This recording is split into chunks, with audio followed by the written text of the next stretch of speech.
You're listening to the Mind Over Murder podcast. My name is Bill Thomas. I'm a writer, consulting producer, and now podcaster. I am now trying to use my experience as the brother of a murder victim to help other victims of violent crime.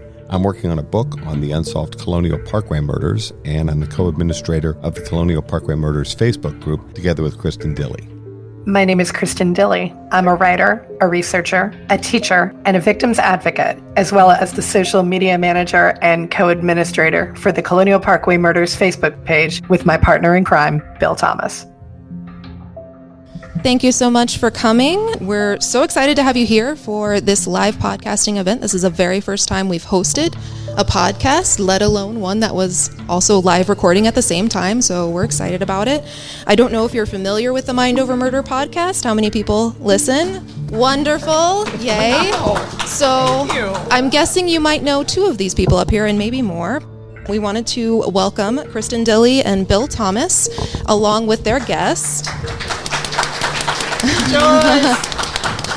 Joyce Call Canada, who's the sister of Keith Call. This is definitely a different format for them, but they're going to start with a presentation, and then there will be questions and answers afterwards. So hold your questions until then, and you'll be able to hang out on this awesome mic for those questions. Without further ado, I'm going to hand it off to Kristen and Bill. And we'll go ahead and start with our traditional opening. So thank you so much to everybody. You're listening to the Mind Over Murder podcast. I'm Kristen Dilley. And I'm Bill Thomas. And we're here for a live podcasting event at the Yorktown Library. And this is definitely a first for us. Thank you to everybody who came out tonight. We appreciate you so much. Give yourselves a round of applause for coming out with us. Thank you. So we're going to go ahead and start with a little bit of a presentation. We know not everybody comes to the case with the same amount of information. So we will go ahead and talk a little bit about us as a podcast, and then we'll get into case-specific details. So a little bit about Bill and I. We are obviously true crime podcasters and victims advocates. Bill is the brother of Kathy Thomas, who was the first victim along with her girlfriend Rebecca Dowski in the Colonial Parkway Murders. And I am an advocate who in 2016 cold called Bill and said, "Hey, I think I'd like to write a book about your case." And he said, "That's a little weird, but okay." And after extensively vetting me for a couple of hours, he was like, "Yeah, I think she's fine." So we've been working together on this podcast since January 2020. We are in our fourth successful season with more than 1.5 million downloads to date, and I don't know how that happened.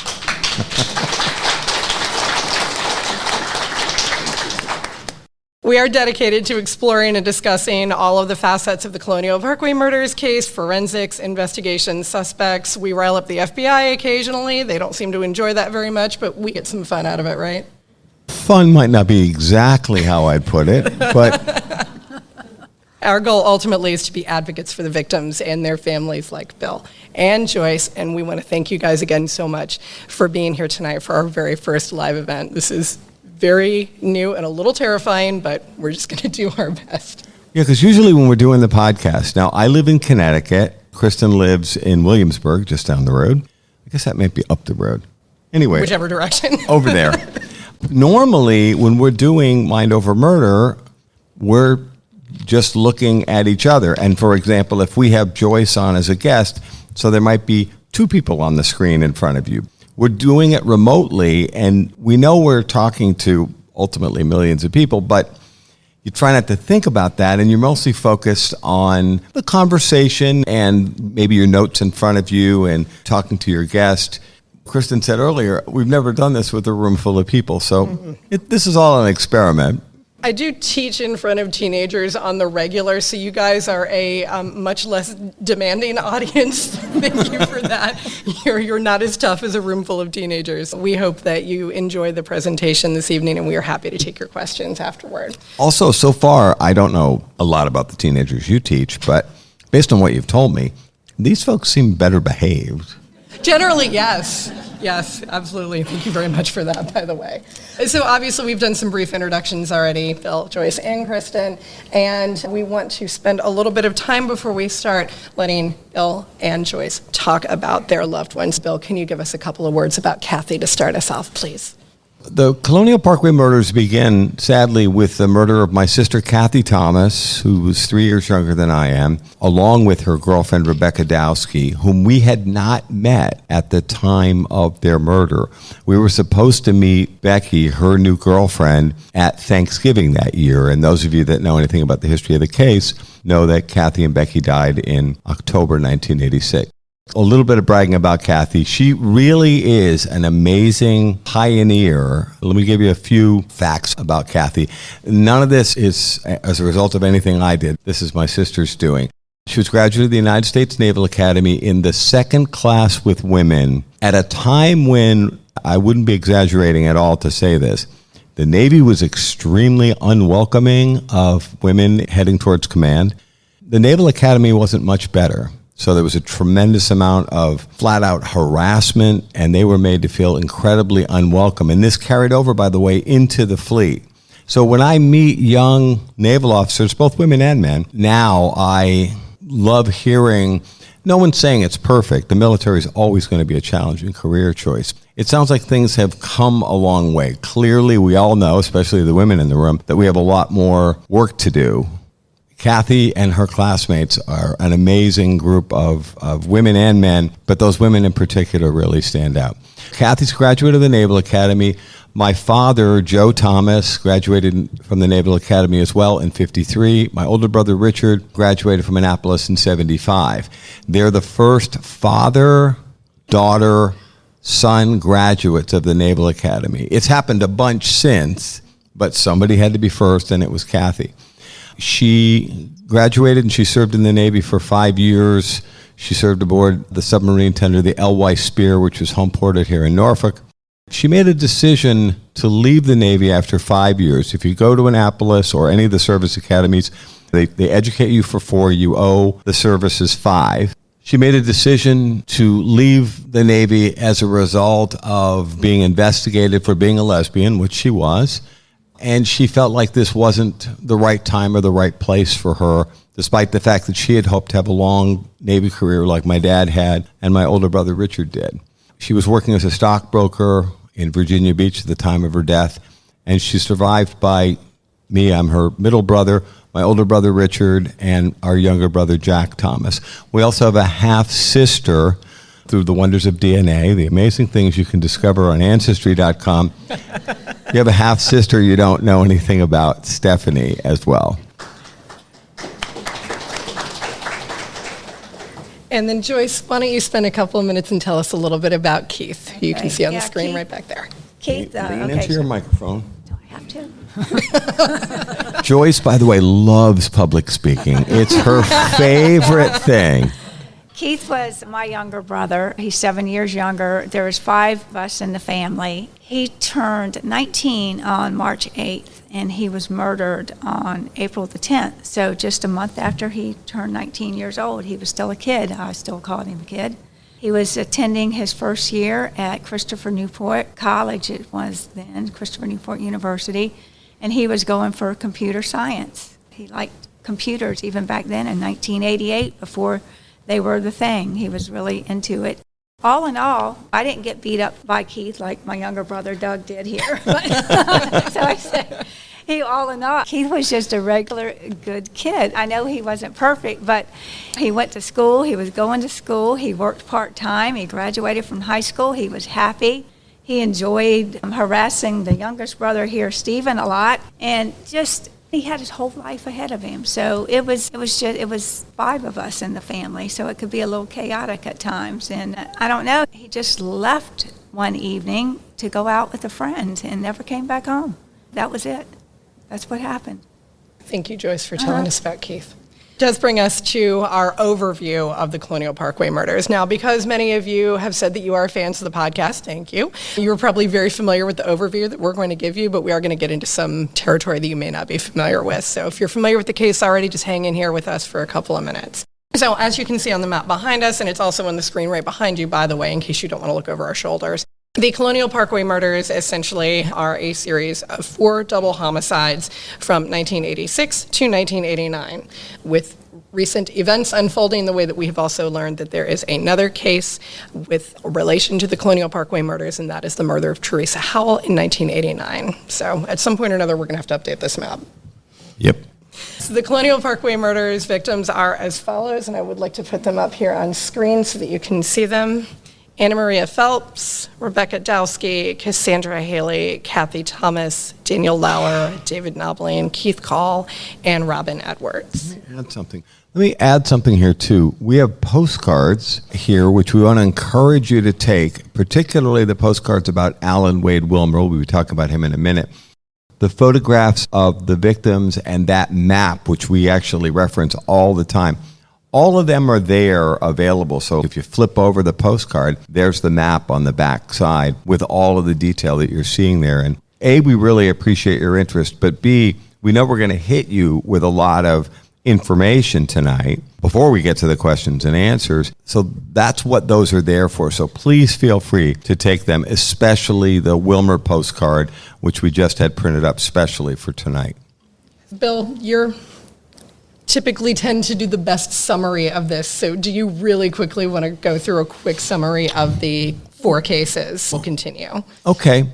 With the Colonial Parkway murders, what I've said for years is you have strange sequence of events. It's 4 couples, a lesbian couple and 3 straight couples. It's actually a 3-year period from beginning to end, 1986 to 1989. You've got a situation where you have 2 FBI cases, Kathy Thomas and Rebecca Dowski, and the disappearance of Keith Call and Cassandra Haley. Both of those incidents happened on the Colonial Parkway. As best we can tell, as we'll get into some conversation with Joyce about this, we're not even 100% certain that Keith and Sandy ever made it to the Parkway. All we know is that his car was found on the Parkway. So incidents 1 and 3, the odd numbers, are FBI cases. Incidents 2 and 4, the even numbers, are Virginia State Police cases. The murder of David Lee Knobling and Robin Edwards. And of course, we had the very exciting news, which we'll talk about in more depth in a few minutes. That case is now effectively solved with the exciting development that finally, through DNA testing, they identified Alan Wade Wilmer Sr. as the killer of Robin Edwards and David Knobling.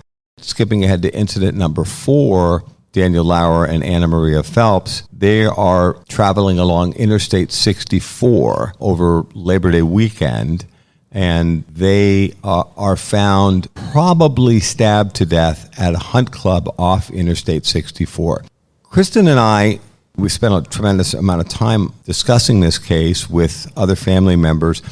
For us, incident number 4 was always the one that stuck out, that we felt didn't fit as well as the others. It's not near water, and the way that the bodies were treated, it always felt very different to us. We'll have to see where things go. Hopefully in the coming months, we're going to see more developments in this case. And from talking to our friends in law enforcement who are working this case very actively, we're very hopeful that we'll see further developments in the Colonial Parkway murders. Incident number 4, at least for quite some time, and I'm perfectly content to be wrong here, but Phelps-Lauer was the case that always felt like it didn't quite fit. Let me stop there because there's so much more to talk about. There is a lot that we want to unpack. So let's move ahead to January 8th, which if anybody here was following local news at that time, I'm sure you were aware of what happened then. On January 8th of this year, the FBI and the Virginia State Police announced the first significant case break in, I would say, its 37-year history, correct? Yep. And they did name Alan Wade Wilmer Sr., 63, of Lancaster County, Virginia, and said that he had been connected via DNA to the murders of Robin Edwards, David Knobling, and then a name that we had not heard before, Teresa Howell. And we will get to Teresa in just a couple of minutes. So Teresa marked the first time that a single homicide victim was definitively connected to the Colonial Parkway murder series. Bill, Joyce, what would you guys like to talk about with regard to the January 8th presser? What was that day like for you? Shocking? Shocking, yes. Absolutely. Yes. It was, to me, surreal because when this happened to our family, when it happened to Keith, it was just like, and I think I can speak for most of my family, Everything was normal, as normal could be in our family. And then just one day the phone rang and they said we found Keith's car. And then when we got this call on January the 8th, or a couple of days before, and it was just, we'd always been hoping for it, but I was just as shocked. Although I've always had a feeling in my heart that when we do find out what happened, that it's just going to be like that. I won't be expecting it. So it was a lot of emotion. It was also very frustrating because those of you that listen to the podcast, and I'll reiterate this, I was really thrilled to find out that we had answers for the Edwards, Knobling, and Howell, a new name to us, families, because it's fairly easy, I think, for all of us to put ourselves in the place of any of the Colonial Parkway Murders families, or any family that's lost a loved one, because we've been through it. And this is what they call the club that no one wants to be asked to join. I was very frustrated at the same time because, full disclosure, Kristen and I knew this was coming. We knew in October, we had heard from media sources that there'd been a significant development in the Colonial Parkway murders. Now, I'm not going to out those media people, but they reached out to us and said there's going to be a significant announcement in the Colonial Parkway murders. So in October, Kristen Dilley and Bill Thomas knew Alan Wade Wilmer's name. We knew the names of his brothers. We knew where he was from.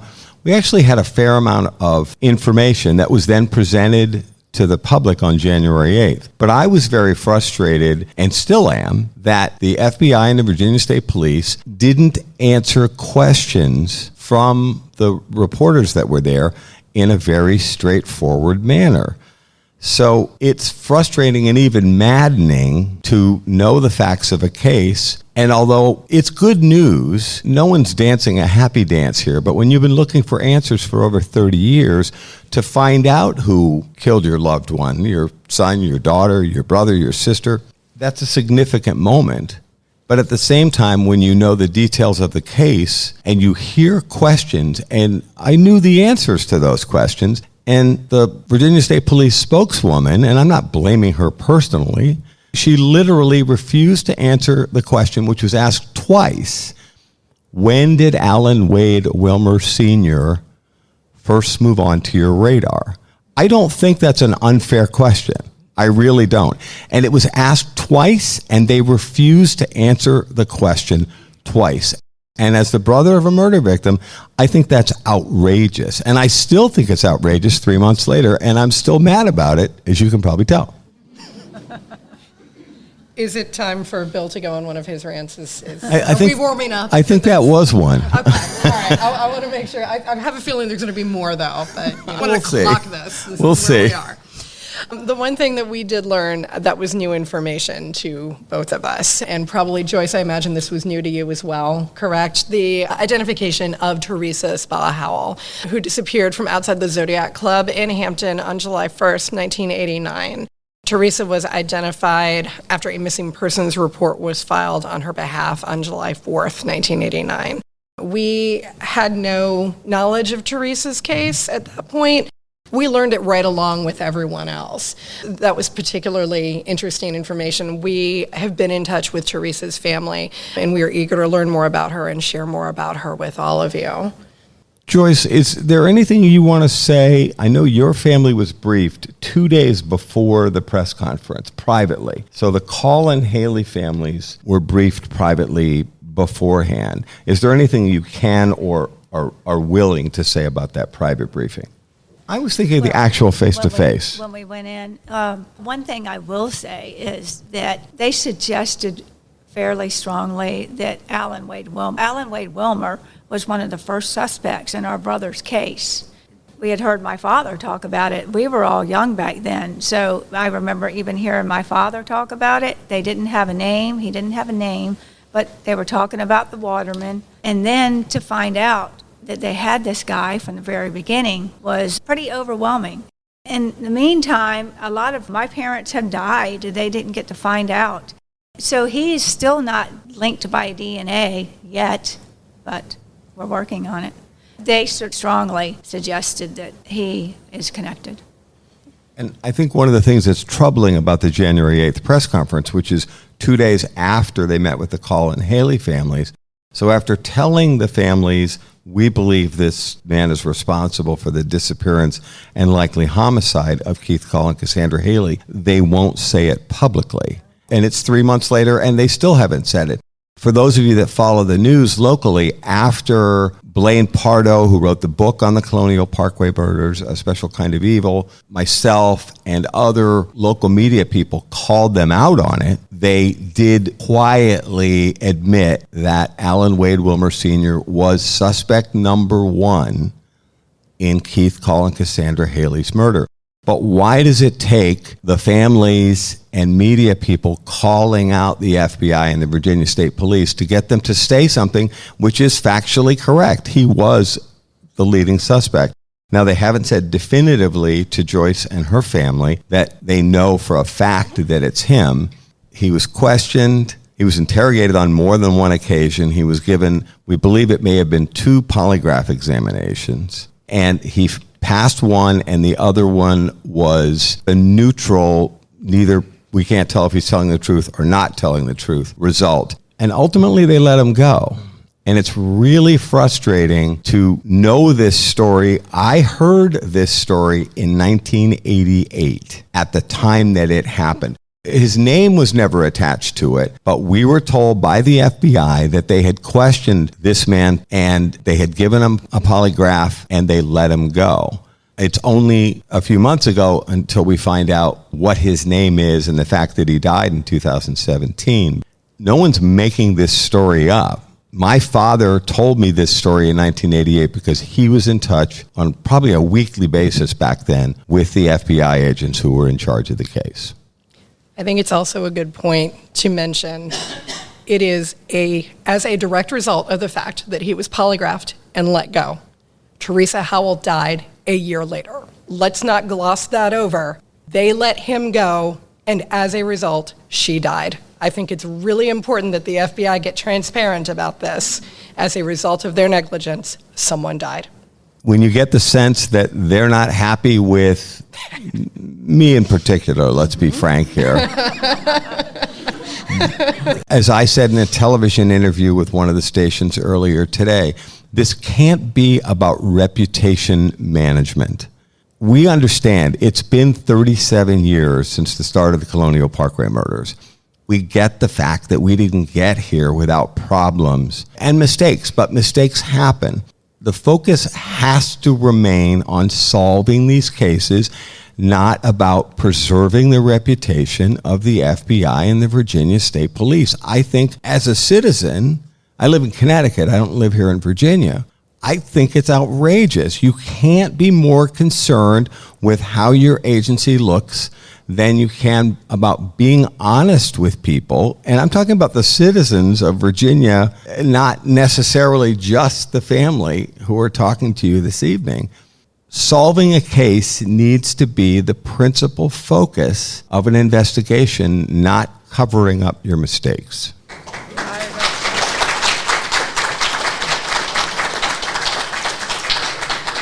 Now, this is where the teacher in me is going to say, please refer to your handouts. I saw a number of you pick up that postcard. Bill, let me have that postcard, please, if you would. Here, we have a whole bunch. Take some. We have a ton of them on that table over there. This was created by Bill's partner, Pamela Arnois. So I want to give Pamela mad props for doing this. This is amazing. And on the back, we have all of the information that you see right here on the screen about Alan Wade Wilmer Sr. We also, on the other side, have lots of information about the truck that he was driving, the boat that he regularly used for his work as a waterman, and then we have a series of photographs of Wilmer throughout the years. We encourage you, if you have any information whatsoever about Alan Wade Wilmer Sr., the people that he worked with, the places he hung out, or any other information, please take that to the FBI. Let me give you an example. I got to Joyce and her husband Steve's house in Gloucester on Saturday night, and they had some friends over. And they introduced me to a guy, David, his name is, and he's a tugboat captain. Really super nice guy. I'd never met him before, but he knew why I was here working with Joyce and Kristen on the podcast. He stuck out his hand and he said hello. And after we get to talking, he knew Alan Wade Wilmer. This guy who, by the way, totally looks like the tugboat captain that he is, big burly guy with a beard. He started out as a waterman, and he used to dock his boat at the same marina that Wilmer docked his boat. And he actually had some insight. We're not investigators, and we're not experts. Our goal then is to get David and anyone else who has any information about Alan Wade Wilmer Sr. Law enforcement has a significant challenge now. They're needing to rebuild this guy's life and build out a timeline 30-something years later, and he's been dead since 2017. This is going to be a significant challenge. But if people like David remember, even though that might be only one or two things, it might place Wilmer at a particular place and time. In other words, he used to dock at this marina. This was back in, and this guy remembered a lot. That's the kind of guy that we want to not just have him tell his old friends or someone that he just met for the first time, but ultimately connect with Virginia State Police or FBI and give them that information. It could be very helpful to moving this investigation forward. You're listening to Mind Over Murder. We'll be right back after this word from our sponsors.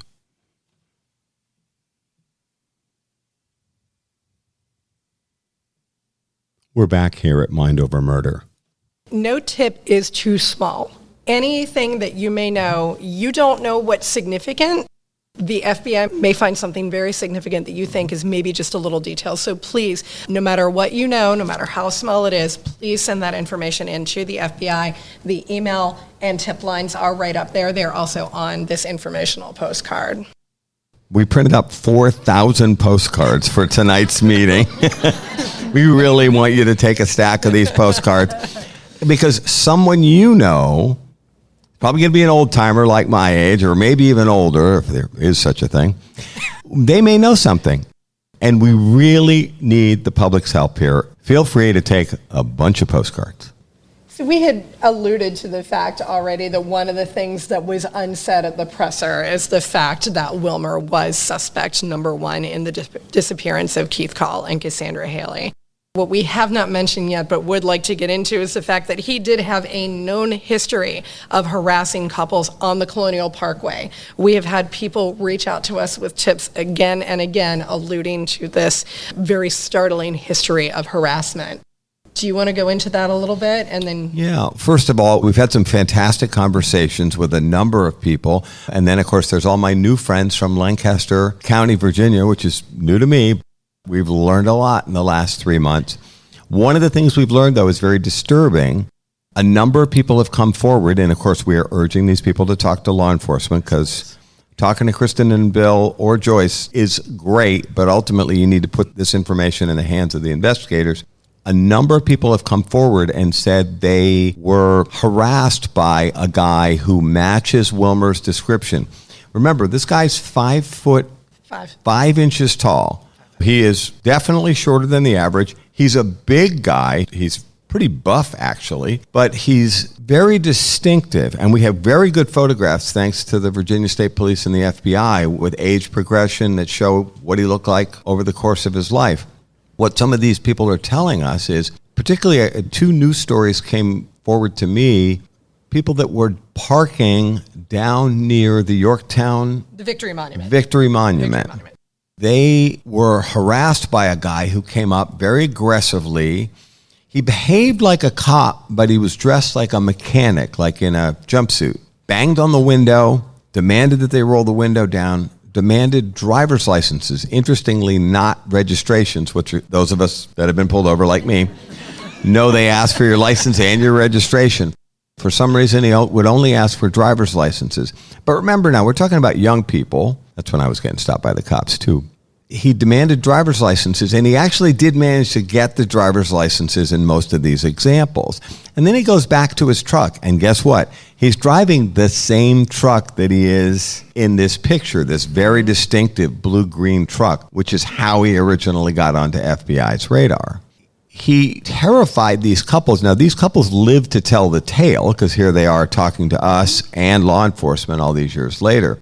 What's very disturbing to me is I believe there's a very distinct pattern here. I've heard about it from the investigators over the years that this guy was out there doing this any number of times. It doesn't mean it always resulted in a double homicide. What's disturbing is if he has this known history of harassing couples on the Colonial Parkway, it's a shame they were never able to put that together. That was the same guy who was ultimately responsible for the murders. What do we still want to know about Wilmer? A lot, so much. We really want to know, how did he choose these victims? What sort of emotional need was he fulfilling with his victim choices? How did he ultimately approach his victims? Was it on foot? Was it in the distinctive truck? Was it on his boat? Was he sailing up to people, for example, or docking outside of Ragged Island and waiting in? We want to know what locations Wilmer was frequenting when he was visiting this area. And again, that is something that those of you who knew him can help us with. For those who did know him, did he exhibit behavior that alarmed his friends and family? Question that probably we will never get an answer to from VSP or FBI, but we can dream. Why was Wilmer allowed to go free, even after passing that polygraph, if he was a prime suspect in the disappearance of Keith Call and Cassandra Haley? I think there's a typo in that question. I think that originally read, why the hell was Wilmer allowed to go free? We would really like to know. I could be wrong. I'm sorry. You're right, although the language might have been stronger than that originally. That's Joyce, actually. Joyce has a very edgy side. You're telling on me now. It's always the quiet ones. It totally is. Seriously. We are very concerned about whether or not there might be cases out of state that he might be connected to. Several of our listeners have brought to our attention the case of Amber Lundgren in North Carolina, and the suspect sketches and the truck that the suspect in that case was driving looks very similar to Alan Wade Wilmer Sr. Was he moving out of state to do this? And what other local cold cases might he be potentially connected to? And we want to talk about that in just one second. Joyce, anything you want to add? Questions that you have? No? Bill, how about you? I think that last question, I think there are a number of other cold cases. I don't think that Alan Wade Wilmer Sr., who was officially a serial killer by FBI definition, he killed 3 people that we know of in 2 separate incidents, and that makes him officially a serial killer. I think he's responsible for a number of other unsolved rapes and murders. If law enforcement does its job, and I underline if, I think that he will be linked to a number of other unsolved cases. The 2 that I think the law enforcement officials in this area really need to be closely looked at, and we have said this before on the podcast a number of times, I think they really need to be looking at the case of Brian Pettinger, age 25, and Laurie Ann Powell, age 18. The reason that I say this is because both of those murders were bookended around the Edwards Nobbling murders in 1987, which we know he's good for, and the Call Haley disappearance in 1988, which he circumstantially is connected to. The particulars of Brian and Laurie's cases are something that we have outlined before on the podcast, and so we will put links to those episodes on our show notes for our episode when this goes live, and we will also release those as bonus episodes so you can catch up. But I think that if you were looking at cold case murders from the mid-'80s, the first place that you need to start is Brian Pettinger and Laurie Ann Powell. And we would ask anyone who knew Brian or Laurie, if you have information that you think may be helpful, please reach out to the FBI or the VSP or any other law enforcement agency that you think may be helpful. You could spend an entire podcast, which we have, talking about the possible connection of Liberty Security, this oddball security company that seems to be connected to a number of unsolved murders. Brian Pettinger and Laurie Ann Powell both worked for Liberty Securities. It's still a real head-scratcher. Could there be a connection to Liberty Security? And that does take us directly into the next thing. There are people who have asked us, okay, so is this all Wilmer? Or are there other potential suspects in this case? And we do think that the late Ron Little of New Zealand is still a suspect who deserves some attention, largely because, as Bill was just saying, of his connection to Liberty Security, also called Advanced Security. he has known connections to Brian Pettinger, Lorraine Powell, Robin Edwards, Keith, and Sandy. So I think it is very important that law enforcement continues to look at that connection.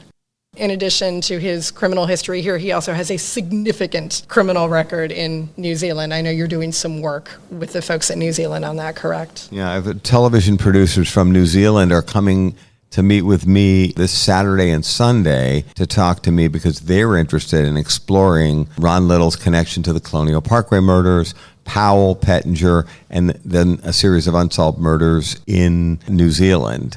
And by the way, I know it was the 80s, but tell me you like that photograph. That is, it just says, I'm creepy, aren't I? And it's not just the hair, it's the glasses. He's got those. Well, he's got the Jeffrey Dahmer glasses. There's also a video clip of Andy Fox from WAVY interviewing him, and he's got this cropped pink, Michael Jackson style leather jacket, and you're like, dude, I know it was the 80s. I was there, but come on.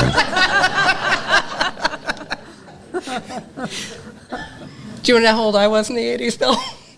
Sure, go ahead and tell us, Kristen Dilly. Oh, I would say single digits, maybe, 1980. At least you were born. I was worried you were going to say, I wasn't even born then. Nope, 81, 80s baby right here.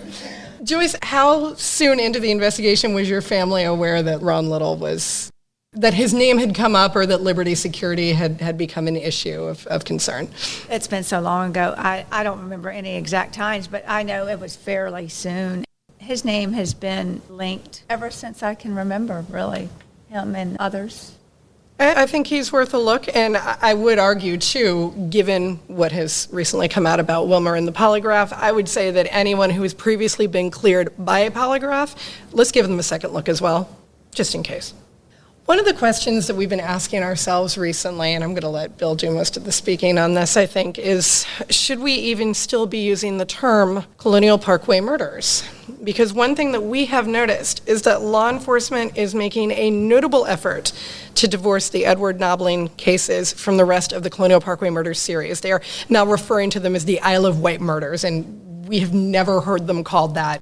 I've been involved in this case for 37 years. No one ever called Edward's Nobbling the Isle of Wight murders. This is like they just made this up.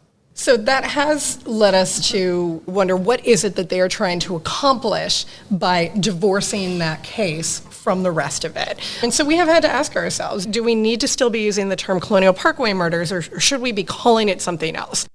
Should we be dividing it up into specific individual cases? Should we be going with Isle of Wight murders? Bill, what are your thoughts on, do we use this name? Do we continue to use this name, which is a media construct, by the way, not a law enforcement construct? Yeah, my recollection, having lived this, is that they obviously weren't called the Colonial Parkway murders from the beginning. Local television and newspapers and news radio started referring to this case as the Colonial Parkway murders. It is confusing, and I've said on Mind Over Murder that sometimes I think that the name the Colonial Parkway Murders may be the biggest rabbit hole of all, because we talk about all the different complicated rabbit holes you can go down in this case. I think it would be very confusing to start referring to this case by some other name. Our friend Keith has said he wonders if the whole thing should be called the Route 17 murders. I think on some level that ship has sailed. I do agree that the name is a little confusing because even the 4 double homicides, only 2 happened on the Colonial Parkway. 2 clearly did not happen on the Colonial Parkway, 1 at Ragged Island and 1 up on Interstate 64, probably starting at the rest area. I know it's a little bit of a confusing name, but it seems odd at this point, 37 years later, to erase the whiteboard and start over again. I do push back on the idea that at the January 8th press conference, all of a sudden we're calling the murder of Robin Edwards and David Nobbling the Isle of Wight murders. Like it or not, it's part of this series. And by the way, now it appears more and more every day with Wilmer's identification that this is a series of murders, and Wilmer is responsible for at least some of them. He could be responsible for all of them. I just think it is more to our advantage as families to have to keep the name Colonial Parkway, because that's what everybody knows it as. How many of you in this room were already familiar with the Colonial Parkway Murders case long before you heard our podcast? Yeah. Absolutely. Okay, so we would like to put forth some action steps that we'd like to see law enforcement take. We're not pushy. We're not saying they have to do this. And we know they love this when we start telling them what to do. Yes, they don't like the fact that they think we are telling them how to do their job. We're not. As we have said a number of times, we are not investigators. I am an overworked, underpaid educator. Can't we have them focus their ire on you for a while? Sure, absolutely. We can make that happen. Okay. I think that is exactly what I need. Just in case, when you're telling friends about this and why they should come on May 13th, make a point of saying, Kristen Dilley made a number of really good points about what she would like to see that law enforcement do next. Absolutely. You should get me in as much trouble as possible because you Why have not? definitely taken the brunt of it from the FBI. For a while. Either that or we can blame Joyce. Oh, nobody would believe that. She's too Nobody. nice. She's too nice. We love Joyce. So we have 4 action steps that we'd like to see law enforcement take now. And again, we are not telling them how to do their job, but we are recommending strongly that these are things we think you ought to do. I think we're going to change this slide for May 13th. This is going to say Kristen Dilley's recommended action steps. Go ahead, tell us. I love working with this guy. I do. We do think that they should take a second look at those area cold cases from the 80s in particular. Lori Ann Powell and Brian Pettinger, as we've said. There's also Donna Kennedy in Chesapeake and Belinda Ann Ashburn down on the North Carolina line over Currituck. There are any number of different cases that we want them to take a look at. So we are recommending, not ordering, that they take a second look at some area cold cases. We would ask that they test or retest all of the remaining evidence in this case with the best DNA labs, especially the ones that specialize in small samples and integrated DNA, because the DNA in this case is not in the best shape, unfortunately. The big sticking point for us, and I'll let you talk about that or fulminate about that in a second, Bill, is number 3, submit Alan Wade Wilmer Sr.'s DNA into the CODIS system. Thank you. He needs to be ruled in or ruled out in other local cases, and the only way to do that is to get him uploaded to CODIS. And I know you can explain in just a couple of minutes why he's not in CODIS, but I liked that round of applause, so let me float on that for 1 second. Actually, go ahead and explain it. Okay. According to the rules, and we're told it's actually not a law, but a policy, the Commonwealth of Virginia's policy is that if you've never been convicted of a felony, and Wilmer had not ever been convicted of a felony, your DNA cannot be loaded into CODIS. Now, I'm just the brother of a murder victim here, but I find it baffling that a man who has been identified by the FBI as a confirmed serial killer, he's been dead since 2017, I can't believe we can't find a way to put Alan Wade Wilmer Sr.'s DNA into the CODIS system. We have a number of people that are pulling for us, shall we say. Some of them are retired law enforcement, many of whom have worked this case in the past. More than one of them has said to me, Bill, they don't want to put Alan Wade Wilmer Sr.'s DNA into the CODIS system because it will light up like an effing Christmas tree, because he is likely going to be linked to so many other unsolved murders, and he could even be linked to some allegedly solved murders. There could be people who are currently incarcerated for cases that they were convicted on, and Wilmer could be actually the responsible killer or rapist. So I'm having a real hard time finding an excuse, which is what this really is, as to why we can't find a way to put Wilmer's DNA into CODIS. I don't think violating a dead man's rights is really a problem. And I am the last person on the planet that would ever want to see an innocent person go to jail. Alan Wade Wilmer Sr. is not that guy. And I call on the FBI and the Commonwealth of Virginia to work together to find a way to put Wilmer's DNA into CODIS so that we can find out exactly how many cases he should be properly linked to. Agreed.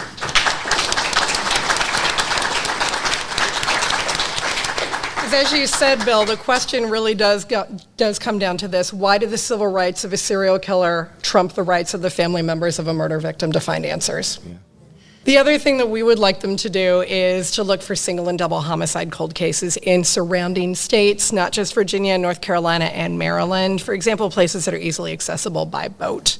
So for the law enforcement agencies that are no doubt listening to this podcast, these are just recommendations. We are not asking you to do your job, but we are. Actually. Oh, and I know we've said this on the podcast, and this episode will air next Monday, a week from tonight. So it's April 15th. It'll actually go out worldwide. We've forgotten our manners, I think. We want to thank the FBI and Virginia State Police analysts who listen to our podcast every week and wish them all the best, and thank them for taking the time to listen to the podcast. Keep working it and keep smiling. We have lots of faith in you. I thought you said you weren't going to antagonize the FBI. I didn't, haven't I? This is the dialed down version. Before we move to our question and answer session, we do want to talk about why we keep telling the FBI to do their jobs. And that's not really what this is, honestly. We're joking a lot about this. The reason that we do this, the family members of the victims and me, who is I hope you guys think I'm a friend. You think I'm a friend, right? You're a good friend. Oh, good, okay. Someone who is a friend to these families. The reason why we do advocacy is because, well, we truly appreciate law enforcement for the great strides that they make in this case. And I'm not joking, I'm not tweaking at that. I really, truly do mean we are appreciative of that. Because without their efforts, the Edwards and the Noblin and the Howell families wouldn't have answers. There are still families without answers, and there are potentially more families out there who have been victimized by Wilmer and other suspects who may come up in this case. And so all of those families deserve answers as well. Advocacy, the kind that we're doing, allows families to take action. And it allows them to take action in a situation that, I know you both can speak to this, can leave them feeling powerless, helpless, and confused. Advocacy allows us to do something. And so that is why we are up here tweaking the FBI and the VSP. It allows us to do something. You guys want to speak to that? Well, I think it's very important because Joyce won't admit this, but the Call family in particular, and there's a number of members of the Call family in this room tonight, have been unbelievable advocates for well over 30 years. That Fact of Life headline refers to an organization that they established to help the families in the Colonial Parkway murders and other unsolved murders here in Virginia years ago. They lobbied for new legislation. They fought for increased budgets, worked tirelessly to see this case in the early going get the kind of coverage and publicity that it needed, because the Calls and the other families knew that you needed people to be talking about your case. And cold cases, as the months go by and new things happen every single day, some good, some bad, but people start to forget. I have to acknowledge their incredible work. Yeah, let's have a round of applause for the Call family.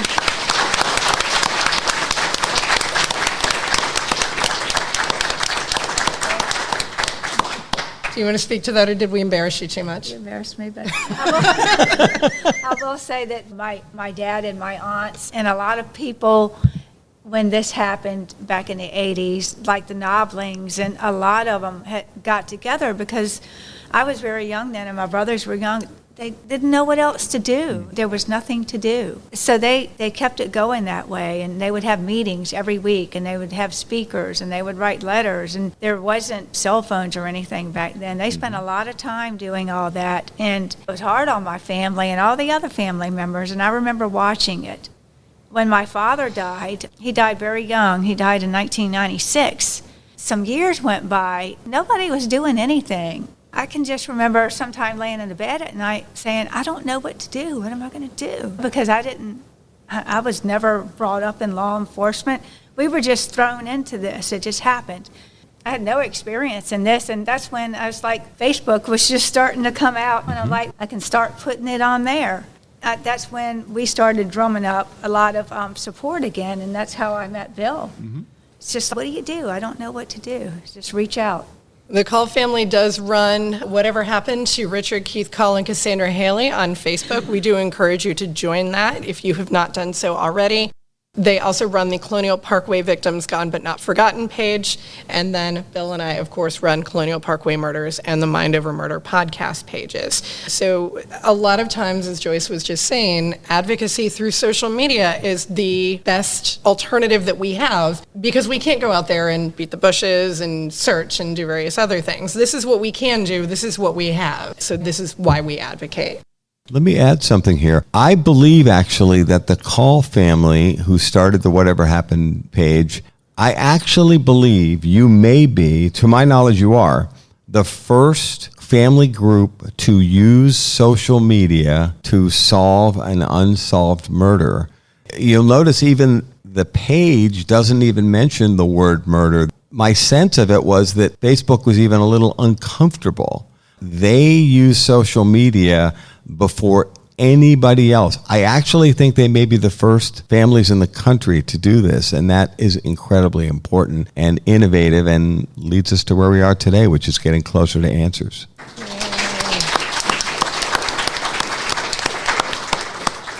Now Joyce is thoroughly embarrassed. Yeah, sorry about that, Joyce. So we do have one other piece of advocacy work that we do, and that is going to CrimeCon. CrimeCon is incredibly influential in making sure that the families of murder victims have the voice that they so desperately need. And we want to thank Kevin Balfe, Kelly McClear, and the folks at CrimeCon for helping us keep this case in the spotlight, because we have made appearances with Joyce in 2018, 2019, 2021, 22, 23, and we will be at CrimeCon Nashville in just a couple of short weeks for our, fifth or sixth CrimeCon. I'm starting to lose track. There's a lot of them. There's been a lot of them. But another way that we can advocate is going to CrimeCon and making sure that our story is known and that the families have a voice. So we do ask if anybody is going to CrimeCon in Nashville, please do join us. We are once again on Creators Forever. You can pick up all of that lovely postcard and signage and sticker action.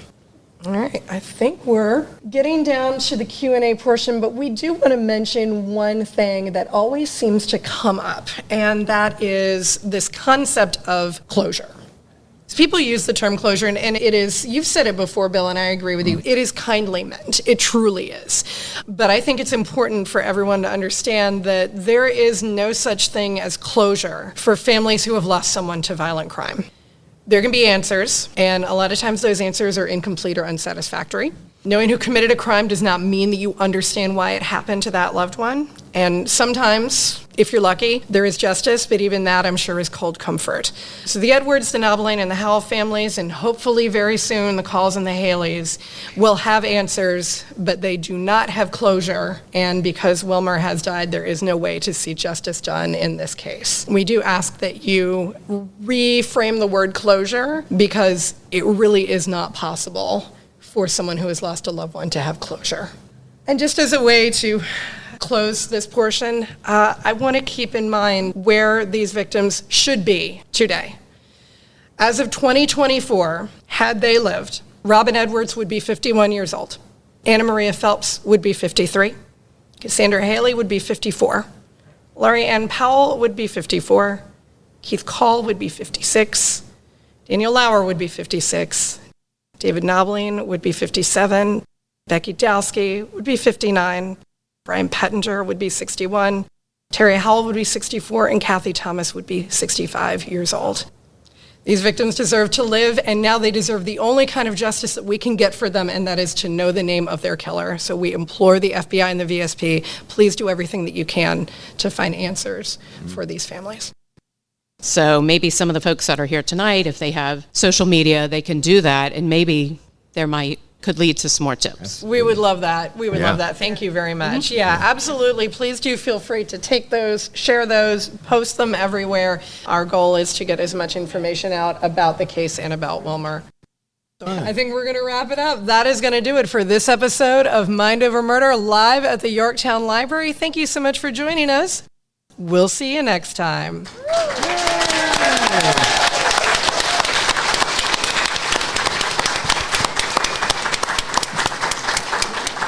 Please take postcards. That's why we printed them.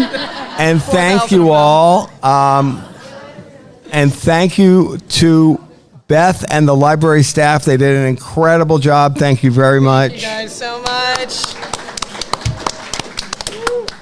Join us next time on Mind Over Murder as we continue our live Mind Over Murder podcast event from Yorktown, Virginia. We'll be taking questions from the audience in a no-holds-barred discussion of questions and concerns regarding the Colonial Parkway murders. We look forward to seeing you next time on Mind Over Murder.